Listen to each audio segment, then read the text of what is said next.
मंत्र पाठ। ओम सहनावतु सहनौ भुनक्तु सह वीर्यं करवावहै तेजस्विनावधीतमस्तु मा विद्विषावहै। ओम शांति शांति शांति।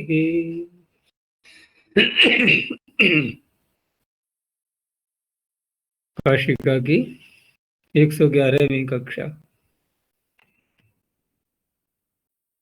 तृतीय अध्याय का चतुर्थ पाठ चल रहा था, जिसमें कि 8 सूत्रों तक पीछे देख लिया था। आज 9वां सूत्र चलेगा।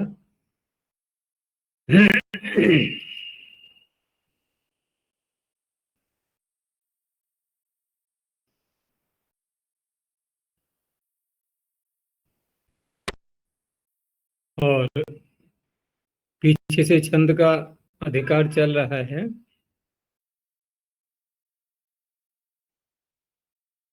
तो सूत्र है तुमर्थे से न सेन से कसे नध्यई अध्ययन कध्यई कध्ययन श्रद्धयी श्रद्धयन तवै तवें तवेन। बहुत प्रसिद्ध सूत्र है ये वेदों के लिए, क्योंकि बहुत सारे प्रत्यय इसमें आ चुके हैं। और छंदसी जो पीछे से आ रहा था उसके लिए कहा छंदसी इत्येव। और छंदसी प्रारंभ हुआ कहाँ से था? छंदसी लुंग लंग लिटह, यहाँ से।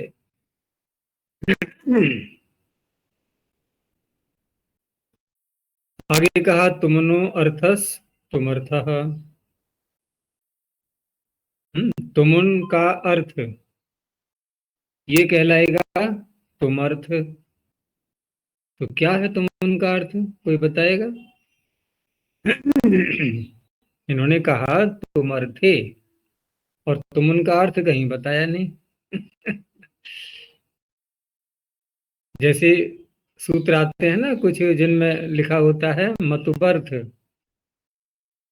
तो मतुप का अर्थ बताया तो है, तद अस्य अस्ति तद अस्मिन् अस्ति, यही तो है मतुप का अर्थ। लेकिन यहाँ ऐसे ही कहा कि तुमर्थे।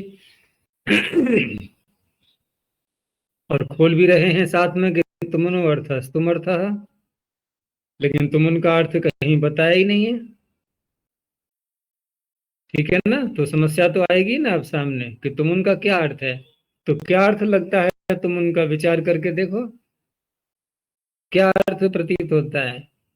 तुमुन प्रत्यय जिस सूत्र से करते हैं, जो मुख्य सूत्र है उसका, तुमुन वलौ क्रियायाम क्रियार्थायाम।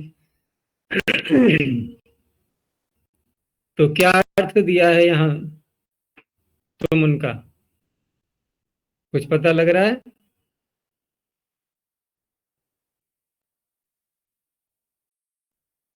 तेजस्विनी आवाज आ रही है? माइक काम नहीं कर रहा है क्या? जी आचार्य जी। कनेक्शन कम है।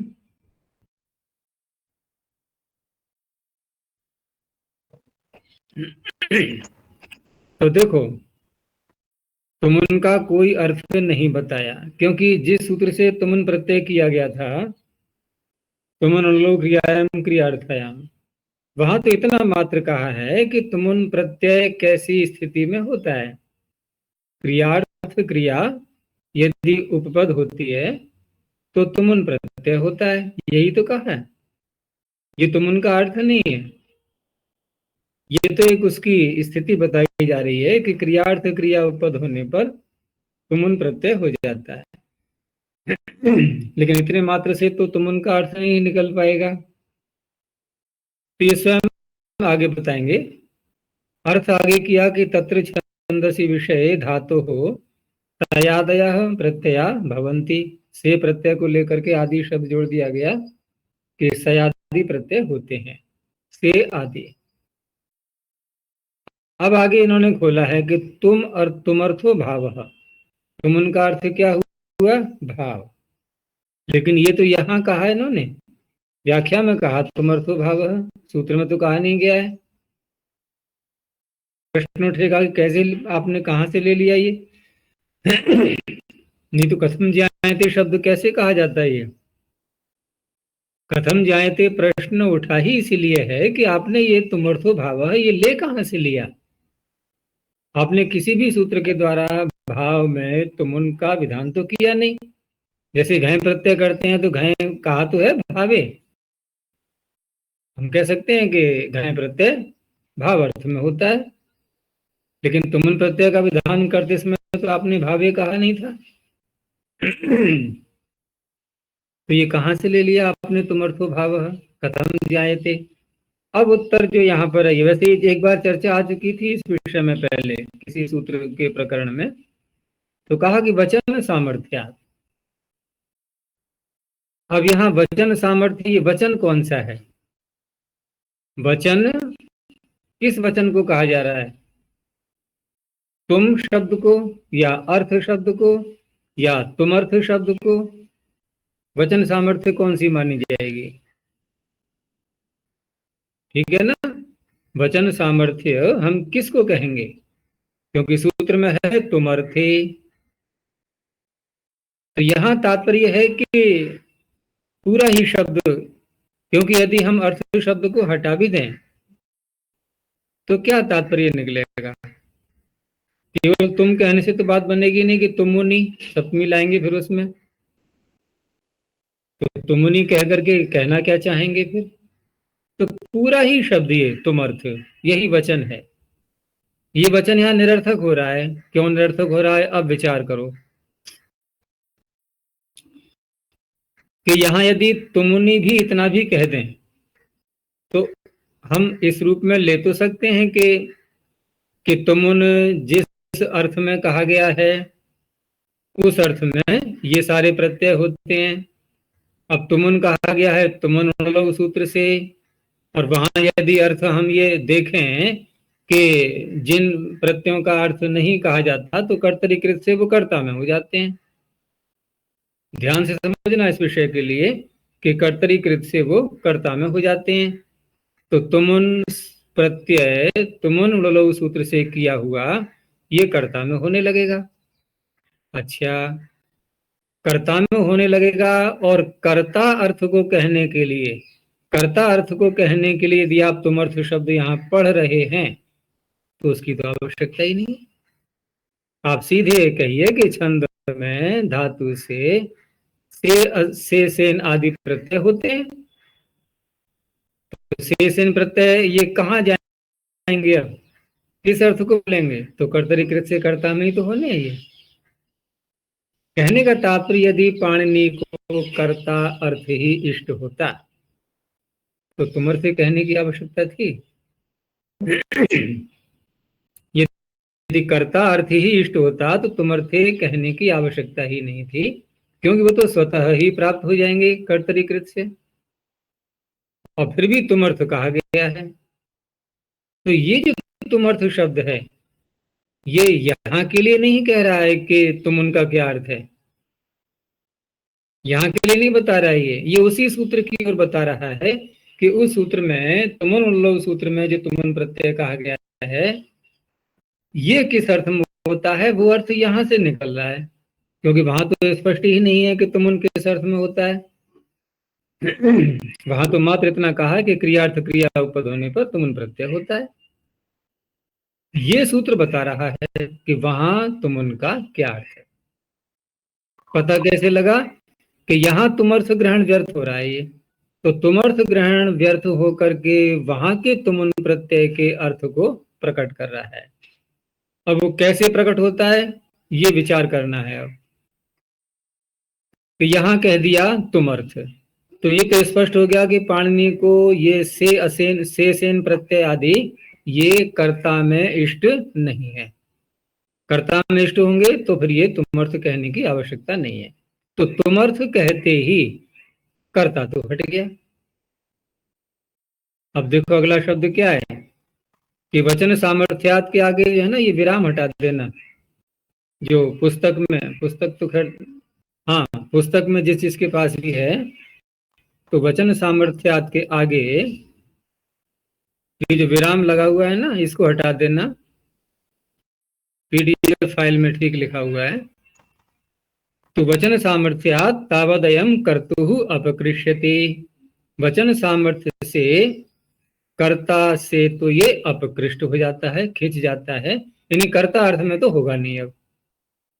तो कर्ता अर्थ तो चला गया। अब प्रश्न उठेगा फिर अर्थ आएगा कौन सा, क्योंकि कोई भी अर्थ नहीं रहा ना, अनिर्दिष्टार्थ हो गया ये। क्योंकि स्वयं आगे कह रहे हैं कि न च अन्यस्मिन् अर्थे तुमुन आदिश्यते, अन्य किसी अर्थ में तुम उनका आदेश किया नहीं है। तो अब जो आगे पंक्ति आ रही है ये स्पष्ट करती है, और ये व्यापक पंक्ति है ये भाष्यकार की, कि अनिर्दिष्टार्थाश्च प्रत्यय स्वार्थे भवन्ति। जितने भी अनिर्दिष्टार्थ प्रत्यय होते हैं वो स्वार्थ में होते हैं। अब स्वार्थ यहां पर लेंगे क्या,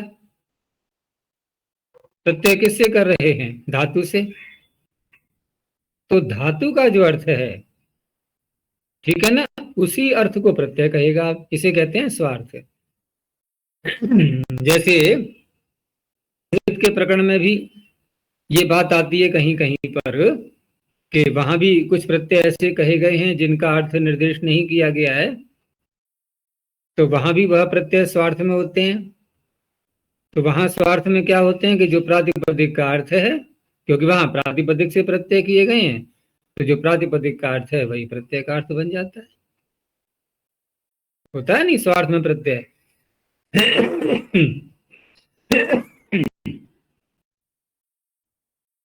और यहाँ धातु से कहे गए हैं, तो सर धातु जी, से कहे हैं। सर जी, जो स्वार्थ में प्रत्यय हम करते हैं तो उसका प्रयोजन वेद में कैसे होता है, कैसे होता है, जैसे नक्षत्रेभ्यो स्वाहा नक्षत्रियेभ्यः स्वाहा आया था, तो नक्षत्रिय नक्षत्रात् घ से घ किया गया है, तो वह स्वार्थिक प्रत्यय था। तो अर्थ में यदि भेद न आएगा तो वेद का अर्थ कैसे हो पाएगा। हाँ हाँ, अर्थ में स्वार्थ। भेद नहीं आएगा, ठीक है। प्रातिपदिक की बात हो रही है, प्रातिपदिक में अर्थ में भेद नहीं आएगा, वही अर्थ रहेगा। प्रत्यय दोष करने के बाद, प्रत्यय करने से पूर्व जो शब्द का अर्थ है वही अर्थ रहेगा, प्रत्यय करने के बाद भी यही स्वार्थ का अर्थ है। जैसे हमने कहा चतुर्वर्ण, चार वर्ण, यही तो अर्थ निकला। अब हमने प्रत्यय कर दिया तो चातुर्वर्ण्य, ठीक है ना, चातुर्वर्ण्य। अब क्या अर्थ होगा इसका, इसका भी वही चार वर्ण। अर्थ का परिवर्तन न होना, वही अर्थ बना रहना, इसी को स्वार्थ कहते हैं। वेद में से स्वार्थिक प्रत्ययों से अर्थ निकलेंगे। हाँ, जो अर्थ पूर्व है प्रत्यय से पूर्व, वही अर्थ रहेगा। स्वार्थ का तात्पर्य यही है कि वही अर्थ रहेगा।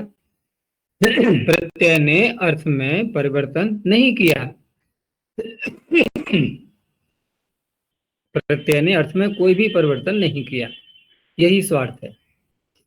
अब फिर यहां पर आ जाओ कि ये जो तुमुन प्रत्यय है इसका भी कोई अर्थ नहीं कहा गया है, और कर्ता यहां से चला गया, कर्तुहु अपकृष्यति, कर्ता में होगा नहीं ये, तो अनिर्दिष्टार्थ ही तो हो गया ये।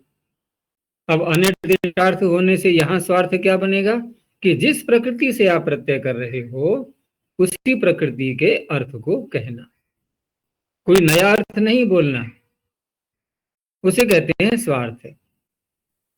तो धातु से प्रत्यय कर रहे हैं, धातु प्रकृति है यहाँ पर, तो धातु का ही अर्थ रहेगा बस, उसी अर्थ को कहने के लिए प्रत्यय आ रहा है। यहां तक बात स्पष्ट हो गई है। आगे कहा ही है कि स्वार्थश्च धातु नाम भाव एव। अब यहाँ एक अन्य बात विचार करने की है थोड़ी सी, जो कि काशिका में तो नहीं है।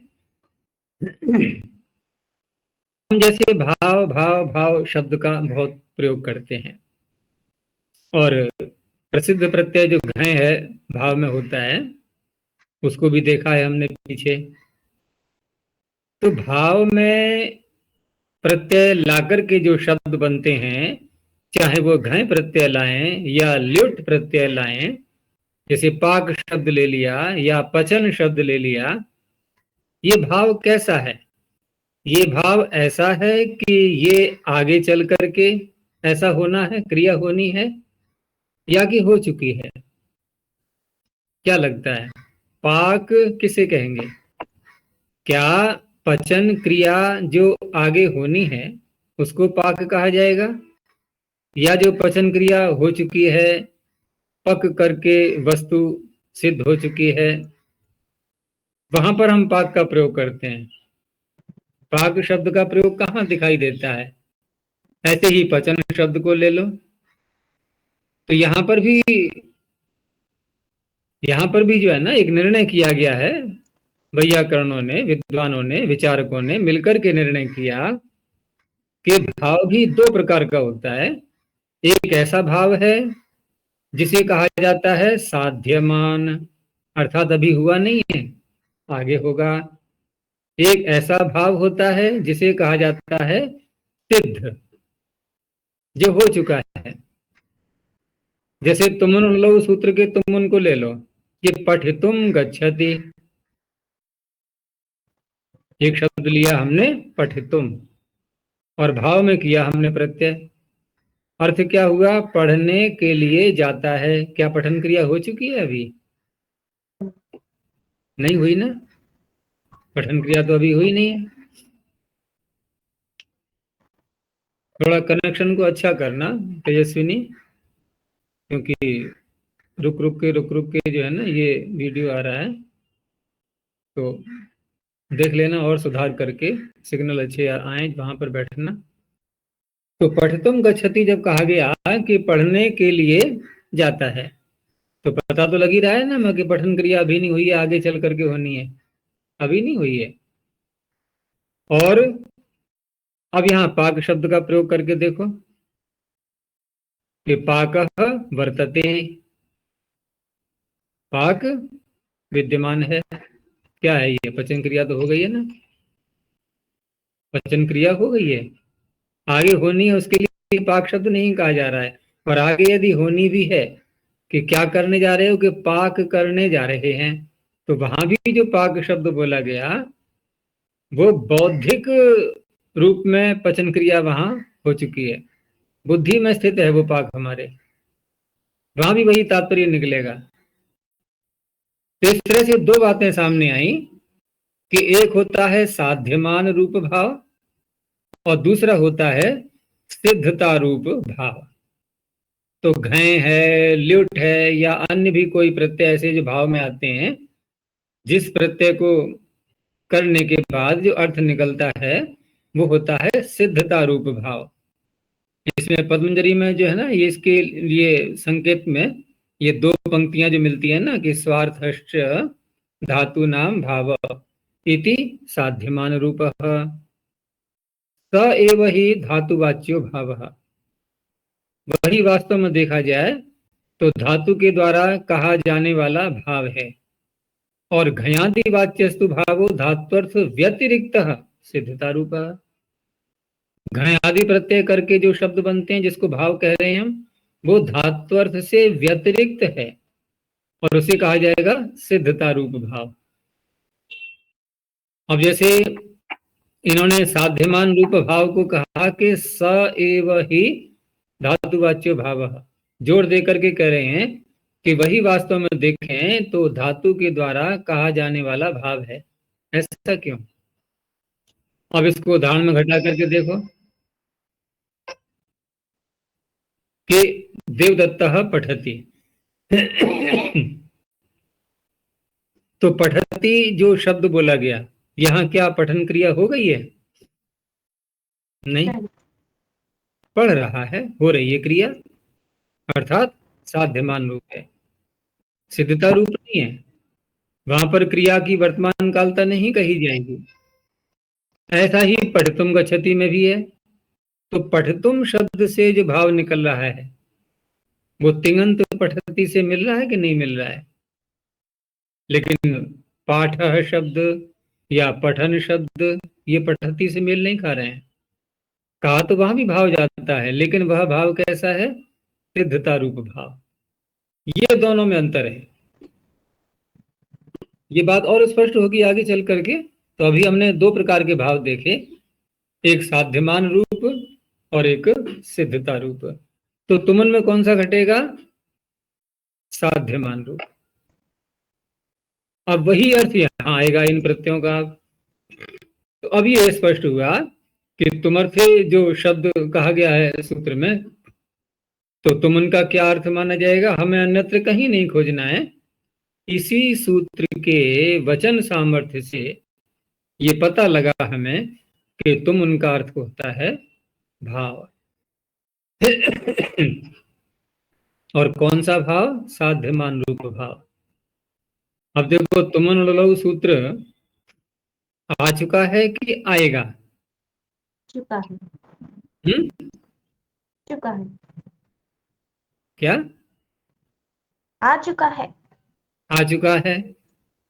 तो सूत्र आ चुका है और अर्थ यहां बता रहे हैं उसका आगे चल करके, है ना? तो कोई बात नहीं, सारी अष्टधाई एक ही है सब। इसमें कोई आगे पीछे वाली बात नहीं होती है। तो इस तरह से वहां के कहे हुए तुम उनका अर्थ यहां आकर के स्पष्ट होता है। वहां तो हमने बोल दिया क्रियार्थ क्रियाबद्ध होने पर तुमन प्रत्यय होता है, बस वाक्य प्रयोग करने लगे।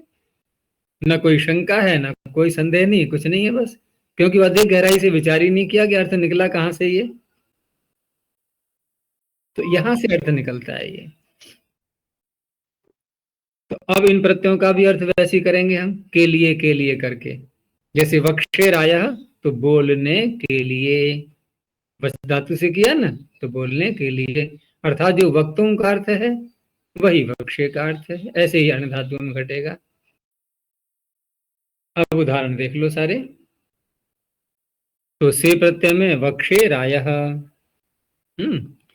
इडागम तो होगा नहीं क्योंकि धातु अनिट है ये। ऐसे ही सेन प्रत्यय आया तो केवल स्वर में अंतर आएगा, वो से है ये सेन है, दोनों का से ही बचेगा।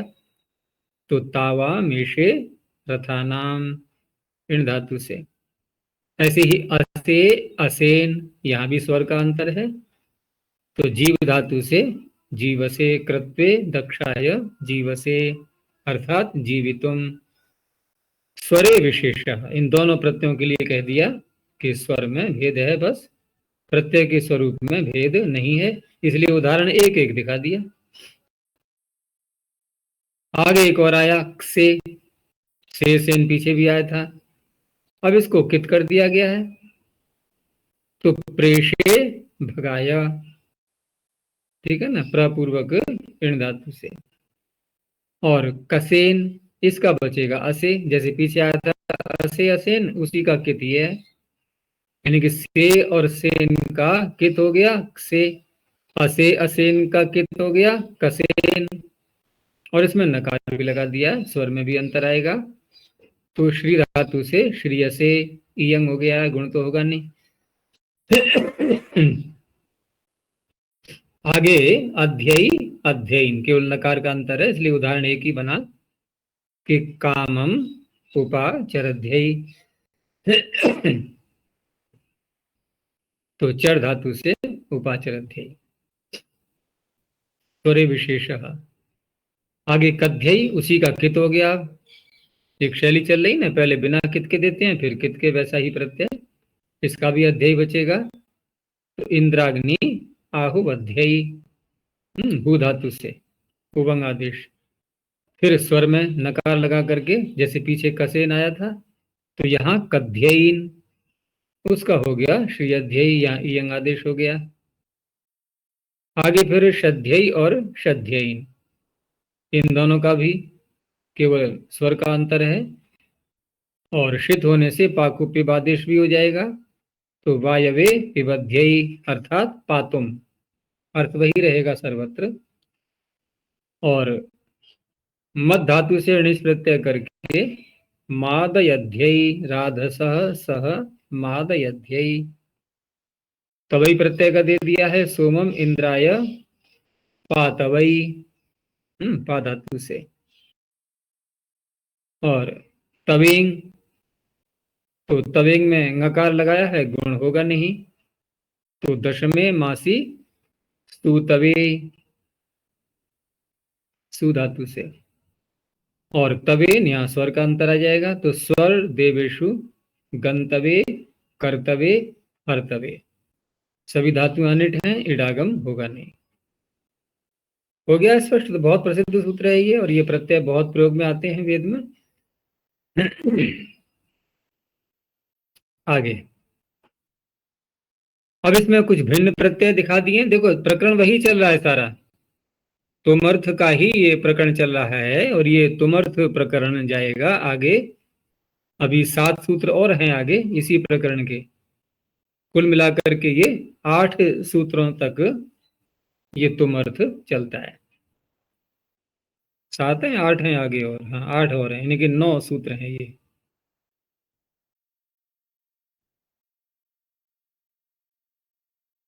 नहीं 8 हुए, एक ये हो गया और 7 और।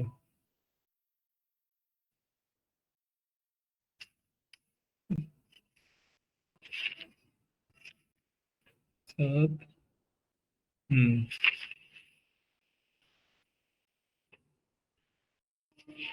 8 बनेंगे, और 8 कुल मिलाकर के 9 सूत्र हुए ये। आगे है प्रयई रोहिष्यई अव्यथिष्यई। तो यहां पर भी तुमर्थे छंदसी इत्येव, ये पीछे से प्रकरण वही चल रहा है। तो प्रयई रोहिष्यई अव्यथिष्यई इत्येते शब्दा निपात्यन्ते छंदसी विषये। अब यहाँ क्या क्या प्रत्यय हैं, तो ये क्योंकि बने बनाए शब्द पढ़े हुए हैं, तो कार्य को देख करके प्रत्यय का अनुमान हो जाएगा। तो प्रपूर्व से याते है, कई प्रत्यय है, क्योंकि आकार का लोप दिखाई दे रहा है तो ककार लगा दिया उसमें, तो कई का क्या बचेगा, आई। तो प्रयई, प्रयई देवेभ्यः, और अर्थ दे दिया उसका है प्रयातुम। ऐसे ही रुहे है इष्यई प्रत्यय, रुह धातु से रोहिष्यई जो बनाया गया है, वहां इष्यई से गुण होकर के रोहिष्यई। अपाम औषधीनाम रोहिष्यई, अर्थात रोहणाय। और व्यथेर नय पूर्वस्य इष्यई प्रत्यय, क्योंकि अव्यथिष्यई नय समास भी साथ में किया गया है, तो नय पूर्वक अव्यथिष्यई अर्थात अव्यथनाय।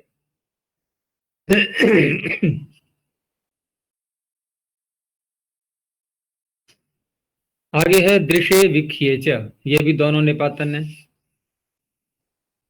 तुमर्थे छंदसी इत्येव, दृशे विख्ये।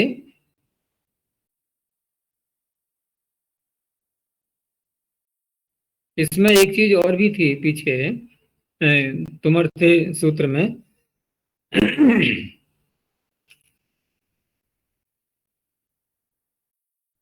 कि यहाँ जो पिबध्यई जो शब्द था ना, इसमें वायवे पिबध्यई, तो वायवे पिबध्यई में श्रद्धेय या श्रद्धेय, इनमें से कोई भी हम प्रत्यय करेंगे तो शीत होने से तो हो गया ये सार्वधातुक। थोड़ा विचार करके देखना, शीत होने से सार्वधातुक, ठीक है ना। और क्या ये जो प्रत्यय हो रहा है, तभी ये जो प्रत्यय सारे हो रहे हैं ये तुमर्थ में हो रहे हैं ना, और तुमर्थ का तात्पर्य भाव, तो प्रत्यय तो भाव में हुआ ना। और शीत होने से है सार्वधातुक, तो कौन सा विकरण आना चाहिए, कौन सा विकरण आना चाहिए अब, शप आएगा या कि यक आएगा, यक आएगा। क्योंकि कर्तावाची सार्वधातुक तो है नहीं,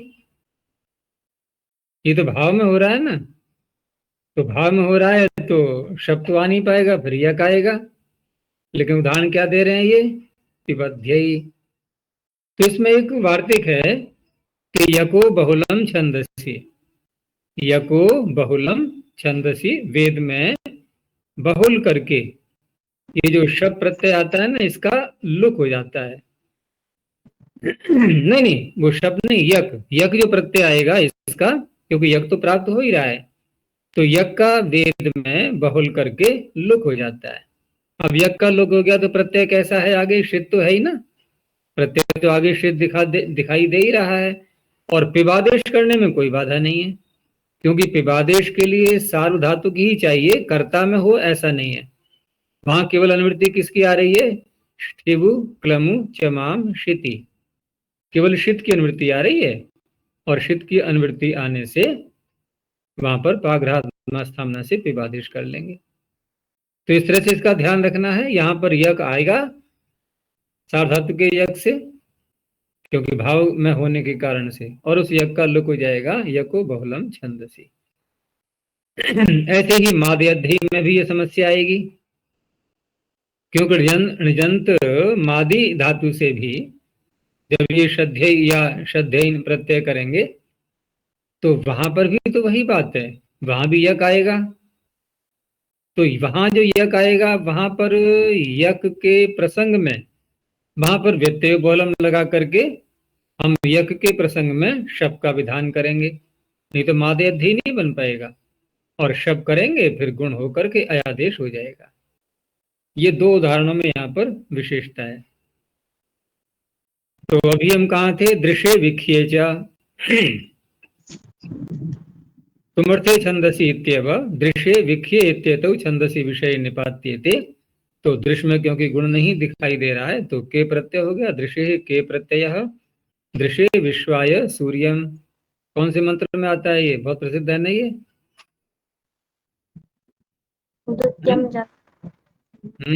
उदुत्यम जात वेदसम देवम वहंति केतवः दृश्य विश्वाय सूर्यम। तो दृश्य का क्या अर्थ हो जाएगा? द्रष्टुम, वही दे दिया है आगे। अगला शब्द है विख्ये, तो विख्ये त्वा हरामी, तो यहां पर भी वही है। तो ख्या धातु से के प्रत्यय करेंगे, आकार का लोप हो जाएगा, विख्यातुम।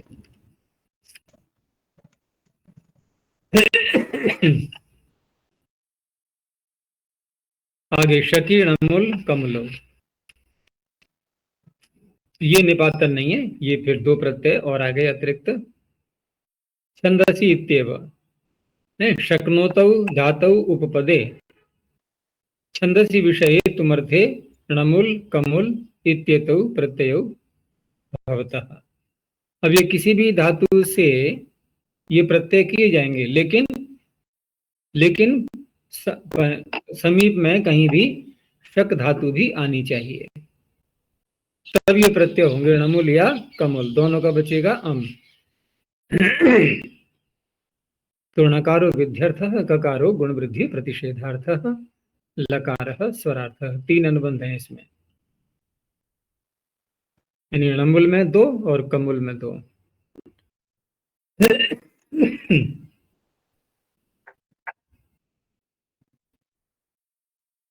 उदाहरण दिया है अग्निम वै देवा विभाजम न अशक्नुवन। तो शक धातु उपपद में आ रही है समीप में, और जिससे प्रत्यय किया गया है णमुल वो धातु है भाजे, तो वृद्धि होकर के विभाजम। अब ये मकारांत हो गया है तो अव्यय तो सारे बनेंगे ये। देखो पीछे के अब तक के जितने हमने शब्द बनाए, तो मर्थे से न से लेकर के और दृश्य विख्ये च तक, इन तीनों सूत्रों के सारे शब्द ये सारे के सारे अव्यय हैं या नहीं? किस सूत्र से? में जंत, तो क्या मान करके? जंत मान कर। एजंत। ये सब कैसे हैं? एजंत। अब ये जो दो प्रत्यय हैं ये कैसे आए? मकारांत। ये मकारांत होने के कारण से अव्यय हैं, और पीछे के शब्द एजंत होने से अव्यय थे। तो विभाजम विभक्तुम अर्थ निकलेगा इसका। ऐसे ही अपलुम्पम न अशक्नोत, तो अपलुम्पम यहाँ कमल प्रत्यय हो गया है। और इसमें लुप्लरी, लुप्लरी छेदने धातु से, लुप्लरी छेदने से अपलुम्पम न अशक्नोत।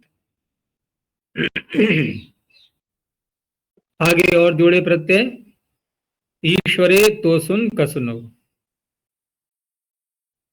पीछे उपपद में धातु को लिया गया था, शक धातु को। यहां उपपद में है ईश्वर शब्द प्रातिपदिक। तो तुमर्थे छंदसी इत्येव, ईश्वर शब्द उपपदे छंदसी विषय तुमर्थे धातोस तो सुन कसुन प्रत्ययो भवतः। तो ईश्वर अभिचरितो हो, चर धातु से इडागम हो करके अभिचरितो हो, अर्थात अभिचरितुम इत्यर्थः। ऐसे ही ईश्वरो विलिखः, ये कसुन है तो गुण होगा नहीं, विलेखितुम इत्यर्थः। ईश्वरो वित्रितः, यहाँ भी गुण नहीं हुआ, कसुन का उदाहरण है ये, वितर्दितुम इत्यर्थः।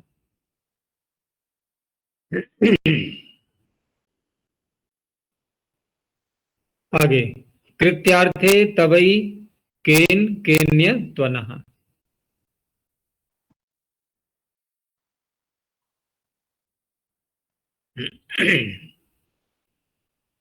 अब यहां पर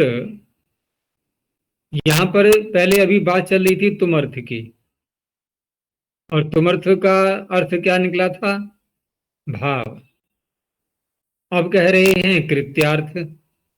तो कृत्यार्थ जब शब्द बोल दिया है तो तुमर्थ का संबंध तो यहां नहीं जुड़ पाएगा, ठीक है ना? तुमर्थ का संबंध यहां नहीं जुड़ेगा।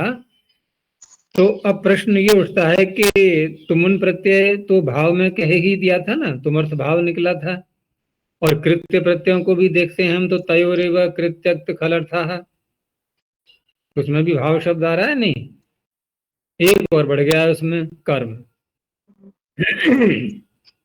तो ये जो कृत्यार्थ कहना पड़ा है यहाँ पर, क्या यहाँ भाव में प्रत्यय करने के लिए इसकी आवश्यकता पड़ी थी, या कि कर्म में प्रत्यय करने के लिए इसकी आवश्यकता पड़ेगी? सूत्र की भाव में तो प्राप्त ही था, अगर भाव में ही करना होता पढ़ने को तो कृत्यार्थ कहने की आवश्यकता ही नहीं थी, ठीक है ना?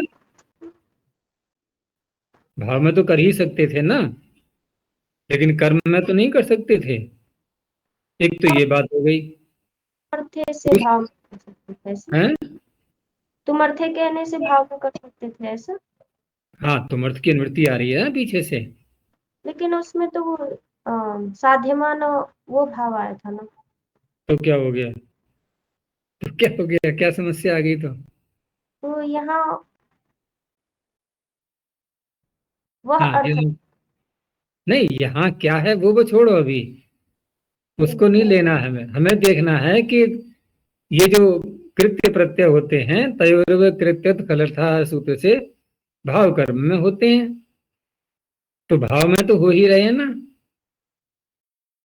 देखो, सूत्र में ऐसा नहीं कहा कि साध्यमान रूप या सिद्धता रूप, ये तो हमने एक विवेचन करके अर्थ निकाला उसका, क्योंकि शब्द का प्रयोग देखा है, उसका प्रवृत्ति निमित्त देखा, और वहां हमें थोड़ा अंतर दिखाई दे रहा है। एक क्रिया हो चुकी है, एक क्रिया अभी हुई ही नहीं है, ये अंतर आ रहा है ना। सारी चीजें, ये विश्लेषण ऐसे ही तो होते हैं कि शब्द का जब तक हमें प्रवृत्ति निमित्त पता नहीं लगेगा तब तक विवेचना हो ही नहीं पाएगी। तो वहां देखा कि अंतर दिखाई दे रहा है हमें क्रियाओं में, एक सिद्धमान रूप है, एक सिद्धता रूप है, दोनों में अंतर दिखाई दे रहा है। तो उस तरह से वहां पर वो निर्णय किए गए हैं। लेकिन यहां जब देखा कि कृत्य भी तो भाव में होता है, और ऊपर भाव में आपने तुम कहा ही था, तो वो तो हो ही जाना था, उसमें कोई आपत्ति ही नहीं थी। लेकिन कर्म में प्राप्त नहीं था, ठीक है ना? तो उसको बढ़ाने के लिए है ये। तो छंदसी इत्येव, और कृत्यानाम अर्थो भाव कर्मणि, यहाँ दोनों अर्थ आ गए। अब तस्मिन अर्थात भाव में भी और कर्म में भी, कर्म बढ़ गया इसमें। तो तस्मिन कृत्यार्थे छंदसि विषये तवई केन केन्य त्वन इत्येते प्रत्यया भवन्ति। तवई का दे दिया अन्वे तवई, इन धातु से, अर्थ अन्वेतव्यम। ऐसे ही परिधातवई, तो परिधातव्यम, परिस्तरितवई स्त्री आच्छादने धातु से, तो परिस्तरितव्यम। और केन प्रत्यय का ए बचेगा गाह धातु से, गाहु विलोडने, तो नाव गाहे अर्थात नाव गाहितव्यम। ऐसे ही केन्य का दिदृक्षेण्य। और देखो ये जो कृत्य प्रत्यय करते हैं हम, अभी जो बात चल रही थी सिद्धमान रूप और सिद्धता रूप, तो यहां भी विचार करके देखो कि ये जब हम कृत्य प्रत्यय का प्रयोग करते हैं कि त्वया गंतव्यम, तो गमन हो गया है या होगा? होगा। तो कौन सा अर्थ आया? साध्यमान। साध्यमान आ गया, नहीं आ गया? तो साध्यमान और सिद्धता रूप को भेद हमें दिखाई दे रहा है ना, क्योंकि बुद्धि में आ गई ना बात। अब ये हम हम जब भी भाववाचक शब्द का प्रयोग करेंगे तो तुरंत जो है ना, ये दोनों बिंदु हमारे जो है एकदम एक्टिव हो जाएंगे कि ये कौन सा भाव है ये। तो वैसा ही निकल रहा है बिल्कुल। केन्य प्रत्यय का दिया है दिदृक्षेण्य। दिदृक्षेण्य, तो ये किस धातु से किया है? सन्नंद धातु से, ठीक है ना। दिदृक्षा बना करके दिदृक्ष धातु पहले कर लेंगे, स्नाद्यंता धातु है, और फिर दिदृक्षेण्य। ऐसे ही श्रु धातु से भी पहले शुश्रूष सन्नंत बना लिया, फिर शुश्रूषेण्य। अर्थ क्या बनेगा? दिदृक्षतव्यम शुश्रूषितव्यम। आगे त्वन का दिया कर्त्वम हविः। कर्त्वम, तो त्वन का त्व बचेगा, कर्त्वम। ये शब्द बहुत आता है वेद में, कर्त्वम। अर्थ क्या रहेगा? कर्तुम या कर्तव्यम। तो ये अर्थ निकलता है इससे। अब यहां पर एक चीज और कही इन्होंने कि तुमर्थे छंदसी इति सयादि सूत्र भी तवई विहिता। ये तवई तो आ चुका ना पीछे, तवई प्रत्यय। यहाँ जो सूत्र में कहा है तवई केन केन्य त्वन, तो तीन तो नए हैं, लेकिन तवई तो पीछे आ चुका था।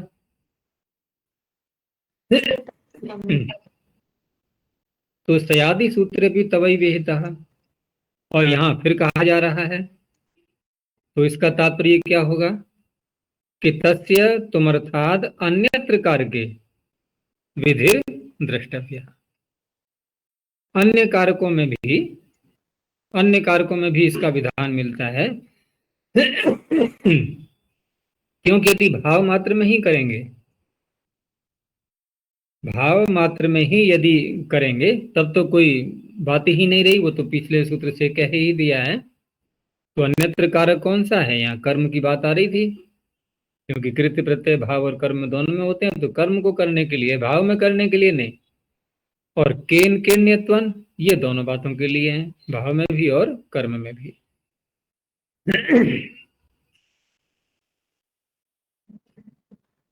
आगे अब चक्षेच कृत्यार्थे छंदसी इत्येव, यहां भी वैसे ही अर्थ लेना है। तो अब पूर्वात चक्षिणः एष प्रत्ययो निपात्यते।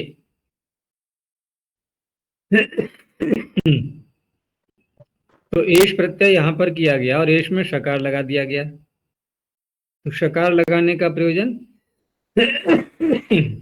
पहले विचार करो, क्यों लगाया शकार इन्होंने?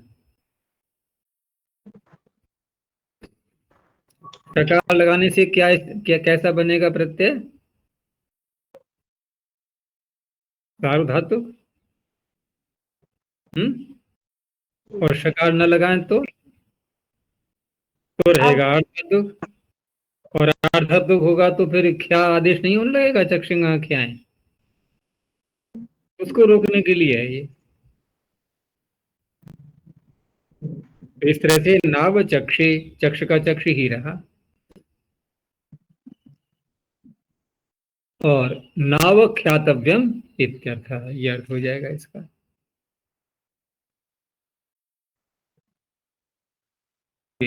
भाव लक्षणे स्थेण क्रे वदि चरि भुक्तमी जनेभ्यस तो सुन।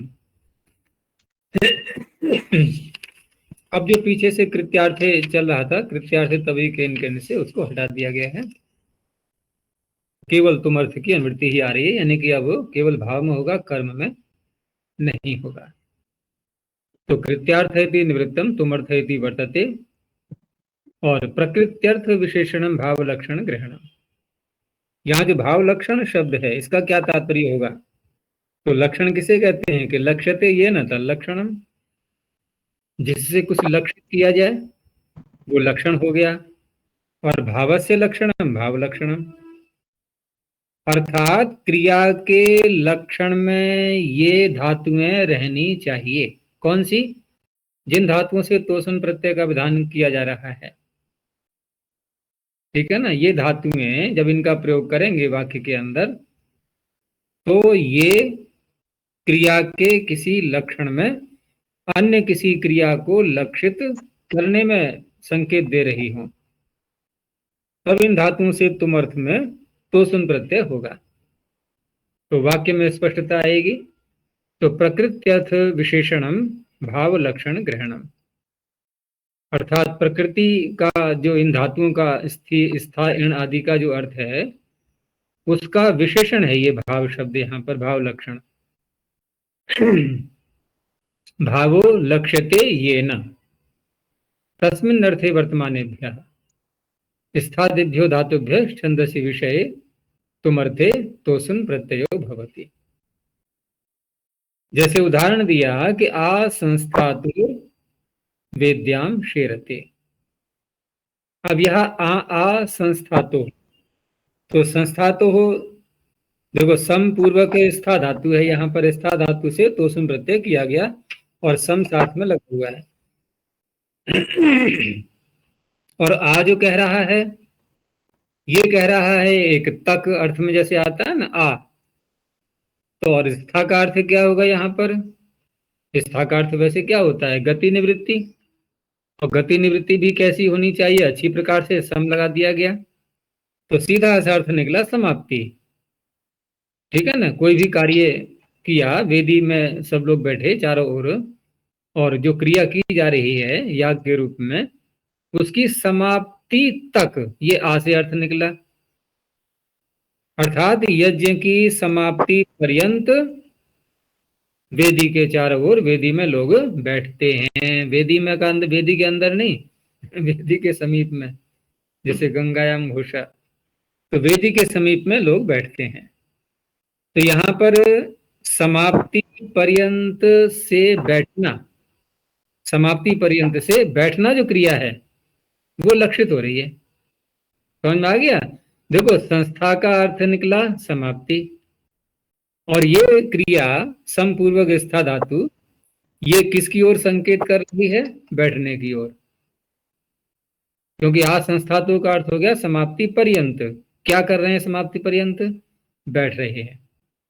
तो संस्था धातु ये भाव लक्षण अर्थ में वर्तमान है। ऐसे भाव लक्षण में भाव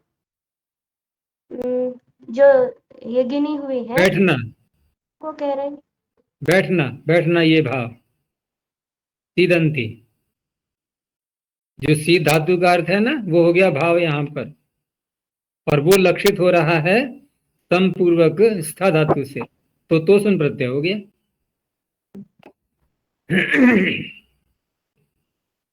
आ समाप्ते ही सीदंती इत्यर्थः। ऐसे ही आगे इन धातु से किया कि पुरा सूर्यस्य उदेतो हो आधेयः, सूर्य के उदय होने से पहले पहले तक, तो उदेतो हो यहाँ उत उपसर्ग पूर्वक इन धातु, क्योंकि सूत्र में है ना स्था स्था के आगे है इण, ये इण का उदाहरण हो गया। ऐसे ही क्रिय धातु का पुरा वत्सा नाम अपाकर्तो अप और आंग उपसर्ग पूर्वक क्री धातु से तोसुन हो गया तो करतो हो। वद धातु से पुरा प्रवदितो अग्नहु प्रहोतव्यम, प्र उपसर्ग पूर्वक वद धातु से इडागम हो गया प्रवदितो हो। चर धातु से पुरा प्रचरितो रागनी ध्रिये होतव्यम, ये चर धातु का हो गया उदाहरण। ये सब भाव लक्षण में वर्तमान है। जैसे प्रहोतव्यम, ये हु धातु हवन के लिए हवन का लक्षित, हवन लक्षित हो रहा है। ऐसे ही आगे हु धातु का आ हो तो हो अप्रमत्तस तिष्ठति, यहाँ तिष्ठति क्रिया को लक्षित कर रहा है, ये कर रही है हु धातु। ऐसे ही तम धातु का आ तमितो राशित, जन धातु का आ विजनितो हो संभवामेति। ये सारे भाव लक्षण अर्थ में वर्तमान इन धातुओं से तोषण के उदाहरण हो गए।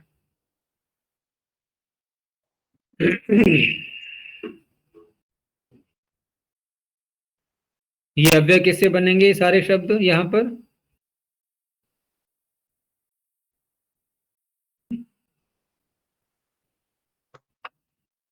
तो सुना है। हाँ, वो तो अलग सूत्र नहीं है, तोषण सुन पढ़ा गया है, और कसुन भी आ गया है पीछे, त्रिपी त्रिदो कसुन सब आ गए, ये देखो आगे आ रहा है। तो श्रीपी त्रिदोह कसुन भाव लक्षणे छंदसी इति वर्तते, पीछे से इसकी निवृत्ति ले ली गई है। और श्रीपी त्रिदोर धातु हो भाव लक्षणे अर्थे वर्तमानयो हो छंदसी विषय तुमर्थे कसुन प्रत्ययो भवति। तो जैसे पीछे अर्थ निकाला गया था भाव लक्षण का, वैसे यहाँ पर भी है। तो पुरा क्रूरस्य विसृपः विरक्षण। अब देखो इन सभी उदाहरणों में पीछे के भी देखें हम और ये भी, तो कहीं आ लगाया गया है, कहीं पुरा लगाया गया है। तो ये जो शब्द अलग से लगाए गए ना, आ और पुरा आदि, ये भाव लक्षण अर्थ को प्रकट करने में सहायता कर रहे हैं। कि कहीं हमने कहा पहले, कहीं कहा तक, ऐसे करके बोलेंगे ना, तब दूसरी क्रिया होती है लक्षित। जैसे किसी से कहा कि यहां तक आओ, तो यहां तक ये शब्द आगमन क्रिया को लक्षित कर रहा है। ऐसे ही इन सारे उदाहरणों में भी एक क्रिया दूसरी क्रिया को लक्षित कर रही है, तो उस धातु से जो दूसरे को लक्षित कर रही है उससे ये तोषण और कसुन प्रत्यय होते हैं। त्रिध धातु का दे दिया है पुरा जत्रुभ्य आत्रिद। अब यहां जैसे हमने पढ़ा ये जत्रुभ्य, लेकिन कहीं कहीं पर ये जत्रिभ्य पाठ भी मिलता है।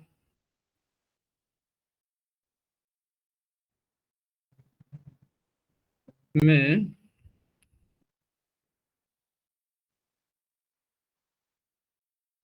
इसमें पुस्तक में तो ये मिट ही गया है, और इसमें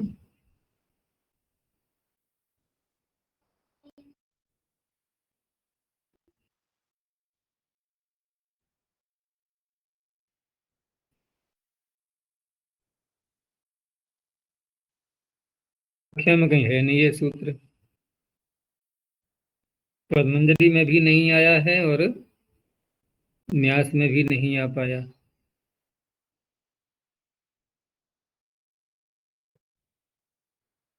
तो पीडीएफ फाइल के अनुसार जो पाठ मिल रहा है वो जत्रुभ्य,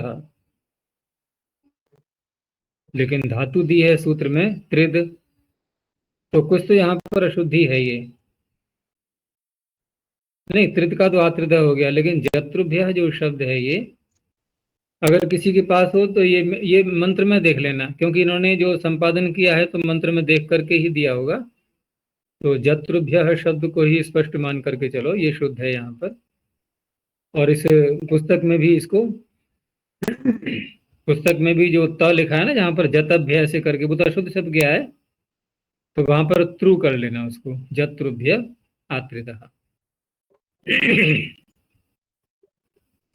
तो ये प्रकरण जो अब तक चल रहा था यहाँ पर वो सारा समाप्त हो गया है। और अगला सूत्र अब अलग विषय को ले रहा है ये। तो अलंग खल्वो हो प्रतिषेधयो हो प्राच्याम त्वा। इस सूत्र का तात्पर्य क्या है? तो पहले तो पीछे से जो शब्द हटे उनको बता दिया गया कि छंदसी भाव लक्षण इति सर्वम निवृत्तम। सब सब इन्हीं के दो तो बोल ही दिए इन्होंने, और क्या हटा फिर? ये सर्वम से और किसको बोल रहे हैं अब? छंदसी हट गया, भाव लक्षण जो अभी प्रारंभ हुआ था ये हट गया, तो सर्व से और क्या रह गया है? अर्थात पीछे की सूत्रों में जो जो स्मृतियां आ रही थी ना, सब हटा दो। अब एक नई बात कही जा रही है कि अलम खलु इत्येतयोः प्रतिषेधवाचिनोरुपपदयोः। अब यहाँ देखो दोनों शब्दों का अर्थ भी सूत्र में साथ में बोल दिया है।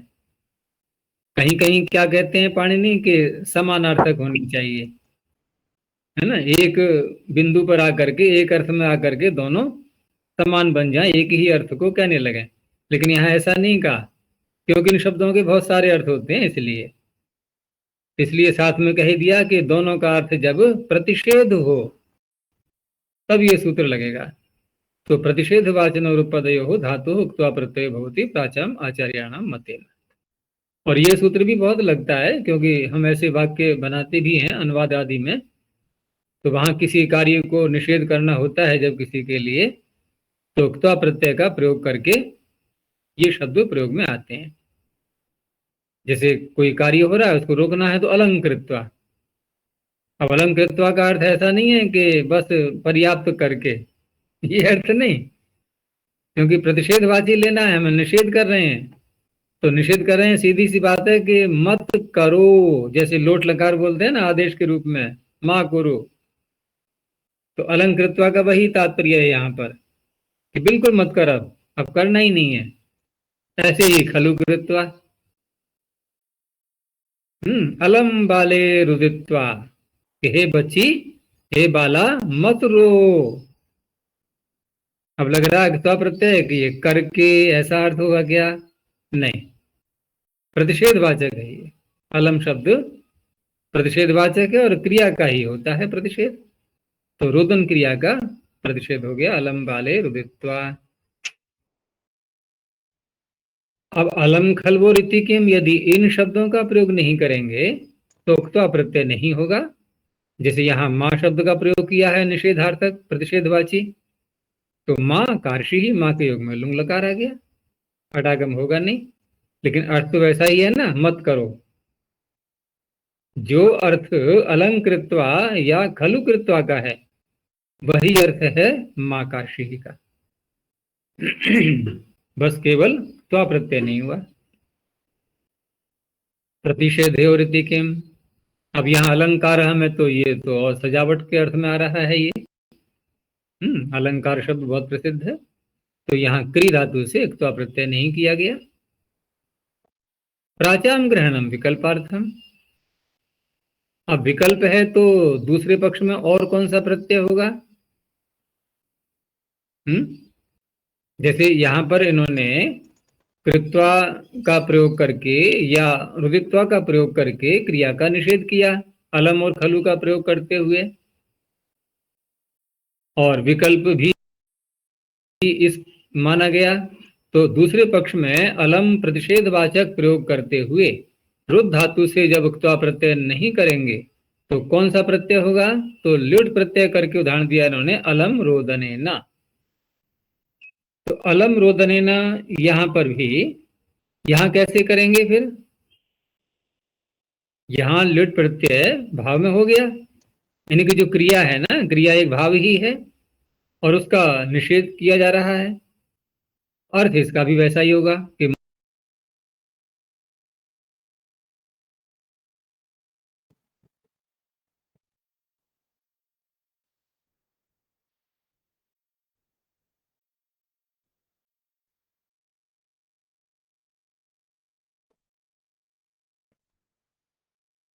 बिना कहीं भी हम लुट प्रत्यय ला सकते हैं, ठीक है ना, बिना कहीं भी लुट प्रत्यय का प्रयोग हो सकता है। तो कहा कि यदि हम स्वीकार करेंगे कि वास्तुरूप विधि को भी यहाँ पर यदि ले लेते हैं तो प्राचाम ग्रहण तो व्यर्थ हो जाएगा। तो व्यर्थ न मानते हुए एक सम्मान के रूप में प्रयोग कर लिया गया उसका। और ऐसा बहुत्र बहुत्र किया है सूत्रों में पाणिनि ने कि अनेकों आचार्यों का नाम भी लेते हैं तो वहां पर सम्मान के लिए ग्रहण किया है। तो ऐसे यहाँ पर भी है, वासुरूप विधिश्चेत पूजार्थम।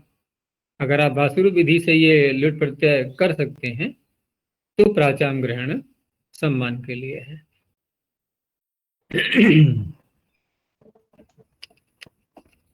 आगे उदीचाम मांगो व्यतिहारे। त्वातु वर्तते, पीछे से द्वा प्रत्यय की अनुवृत्ति आ रही है। मांगो धातोर व्यतिहारे वर्तमानात् उदीचाम आचार्याणाम मतेन त्वा प्रत्ययो भवति। तो औदीच्य आचार्यों के मत में मांग धातु से है, यहां भी व्यतिहार अर्थ में लेना है। ये व्यतिहार अर्थ में त्वा प्रत्यय हो जाएगा। जैसे अपमित्य याचते, अपमित्य हरति। अब क्या तात्पर्य होगा यहां पर? अपमित्य याचते, इसका अर्थ क्या हुआ?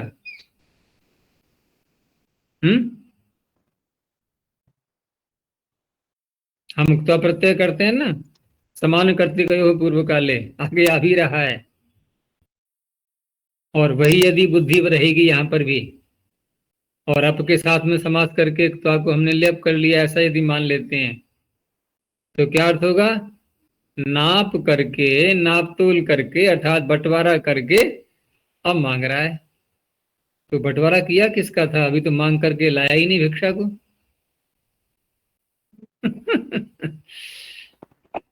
अब यहां पर उल्टा कर दो इसका अर्थ।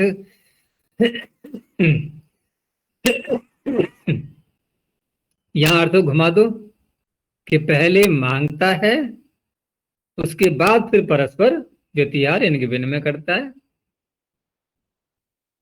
ये अर्थ निकलेगा। तो इसीलिए यहां पर कोई प्रश्न यदि करे कि त्वा प्रत्यय तो हम सामान्य कर्तृकों से कर ही लेंगे, आपको इस सूत्र से करने की क्या आवश्यकता है? तो समान कर्तृकों से जो त्वा प्रत्यय होता है वो पूर्व काल में वर्तमान धातु से होता है। ये पूर्व काल में है ही नहीं, ये पूर्व काल में नहीं है, ये बाद के काल की है। यानी पहले मांग रहा है, बाद में विनिमय करेगा। तो अपमित्य याचते अपमित्य हरति। इसीलिए आगे कहा कि अपूर्व कालत्वात् अप्राप्त त्वा विधीयते। यहाँ प्राप्ति ही नहीं है, उसी का विधान किया गया है। और सूत्र में भी यहाँ पर एक चीज और है ध्यान देने की, कि सूत्र में धातु कौन सी पढ़ी है? मांग पढ़ी है। उदाहरण किसका दिया है इन्होंने, देखना जरा। उदाहरण किसका दिया है? मेंग प्रणिदाने। मेंग प्रणिदाने का उदाहरण है, सूत्र में पढ़ा हुआ है मांग। ये क्या? तो देखो ये सूत्र एक परिभाषा का ज्ञापक भी है, ठीक है ना। बहुत सारी परिभाषाएं हैं, अलग अलग सूत्रों के ज्ञापन से निकली हैं। तो एक परिभाषा है नानुबंध कृतम अनेजन तत्वम।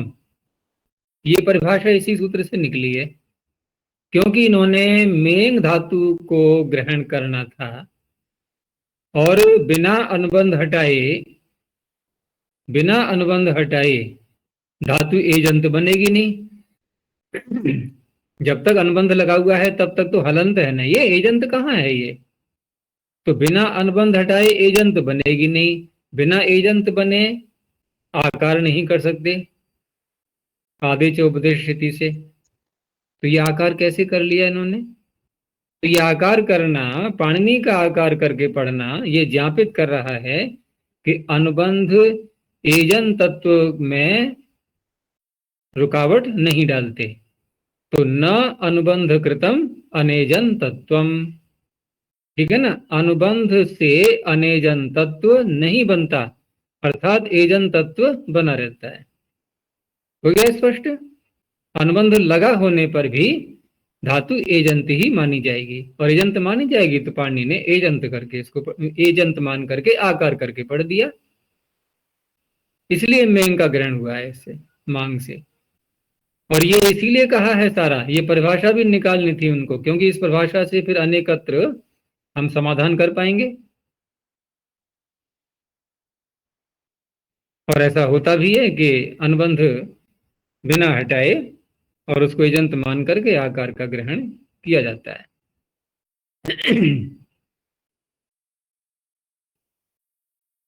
तो ये हो गया अपूर्व कालत्वाद अप्राप्त हक्त्वा विधीयते, और उदीचाम ग्रहणात् यथा प्राप्तम अभी भवति, उदीचाम ग्रहण किया गया है तो यथा प्राप्त प्रत्यय हो भी जाएगा। तो जब होगा तो कैसे करेंगे, अब तो पूर्व काल वाली से होगा ना। देखो याचन क्रिया पहले हो रही है और व्यतिहार बाद में होगा।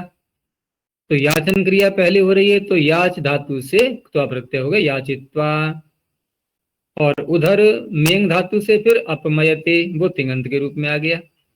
ऐसे ही अपमृत्य हरति, तो ह्री हरण पूर्व काल में है, ऋत्वा अपमयते, ह्री से एक द्वा प्रत्यय हो गया, तो ये समान कर चुके हो, पूर्व काले से हो गया। आगे इन्होंने दे दिया, ये ज्ञापन का बता रहा था ना मैं कि मेंग कृत आत्वस्य अयम निर्देश कृतो ज्ञापनार्थ।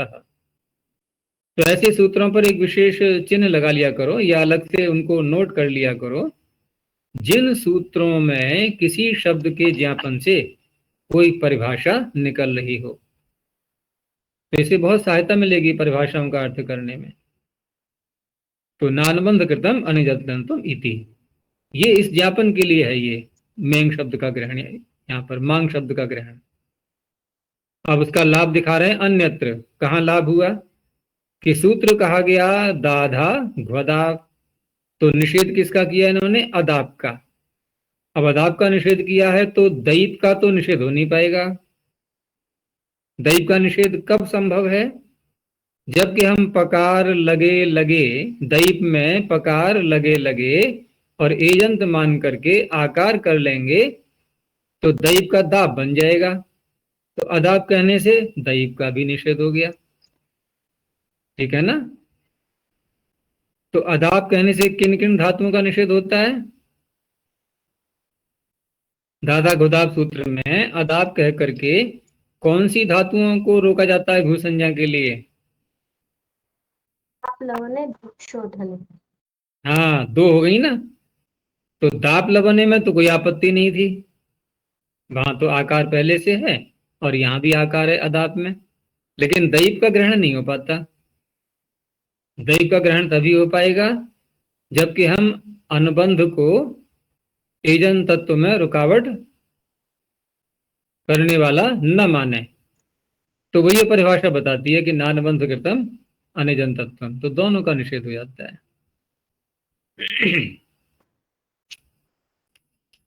आगे परावर योगी च, पर अवर, ये दो शब्द यहां सूत्र में दिए इन्होंने,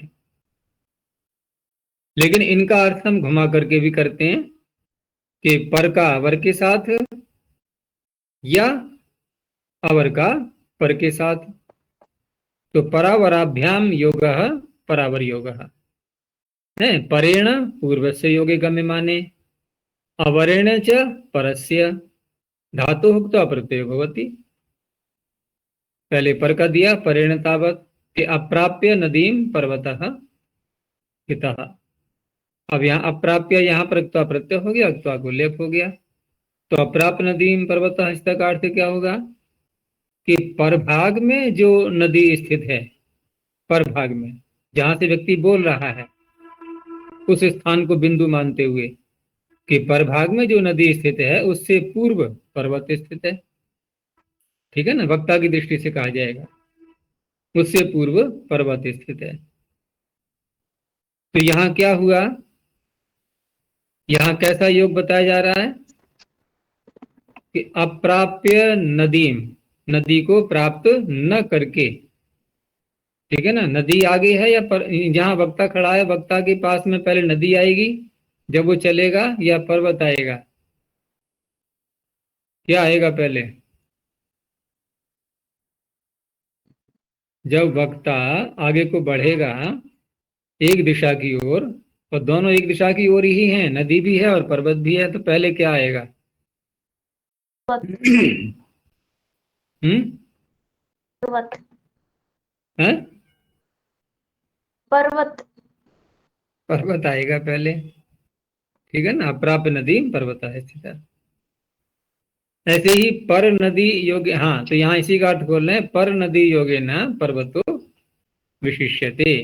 जो पर नदी है उसके साथ में पर्वत विशिष्ट किया जा रहा है, यानी पर नदी के साथ में योग नहीं हुआ।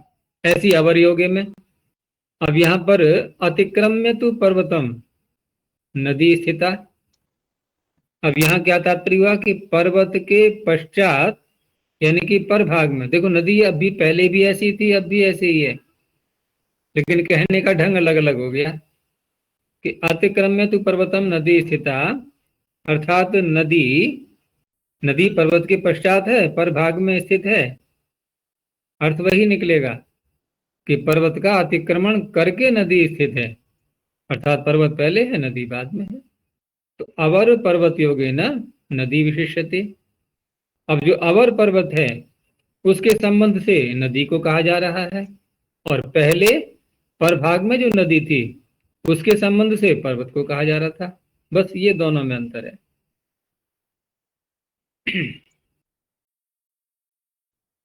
चलो बस यहीं तक रखते हैं आज, और ये प्रकरण यहाँ तक एक प्रकार से समाप्त हो गया है। आगे जो ये प्रकरण चलेगा ये समान कर्तृकयों को, ठीक है ना, अब इसकी अनुवृत्ति आगे तक जाएगी। आगे के सूत्र पूर्व काल वाली धातु से प्रत्यय करेंगे जो भी आएंगे आगे।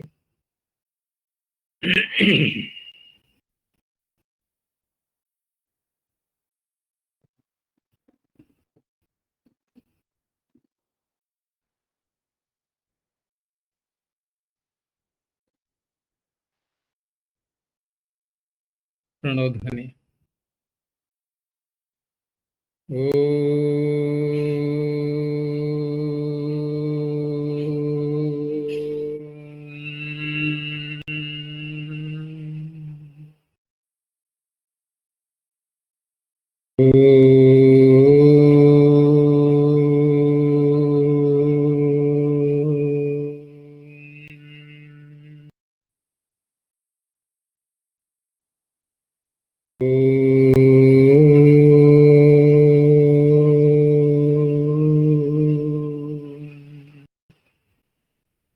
शांति शांति शांति।